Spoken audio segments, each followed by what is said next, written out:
கம்புக்கு தான் கொடுக்கணும்.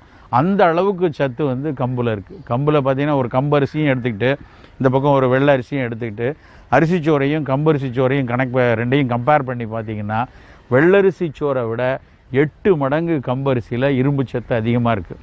இந்தியாவில் ரொம்ப ஸ்டேப்பிள் ஃபுட்டாக சாப்பிட்றது அரிசியாக இருக்குது. ஆனால் அந்த அரிசியில் இரும்பு சத்தே இல்லை. அதனால தான் இந்தியர்களில் நிறைய பேருக்கு சோகையாக இருக்குதுன்னு சொல்லி உலக சுகாதார நிறுவனமும் உலகத்தில் உள்ள பெரு அறிஞர்கள் பல பேரும் சொல்லிகிட்டு இருக்காங்க. ஆனால் அவர்களெல்லாம் நினைக்கிறது நம்ம வெள்ளரிசி மட்டும்தான் சாப்பிடுவோன்னு.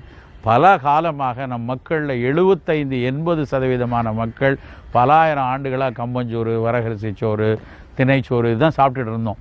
அரிசியினுடைய அரசியல் ரொம்ப உயர்ந்ததுக்கப்புறம் அதனுடைய வணிகம் ரொம்ப கூடினதுனால கடந்த ஒரு 100 வருஷமாக தான் எல்லாரும் அரிசியை நோக்கி நகர்ந்துகிட்டே வந்திருக்கோம். இரத்த சோகை இருக்கக்கூடிய குடும்பங்களில் கம்பரிசி சோறு வந்து வாரத்துக்கு 2-3 நாள் கண்டிப்பாக இருக்கணும். அந்த கம்பரிசி சோறே வந்து நல்லா கம்பம்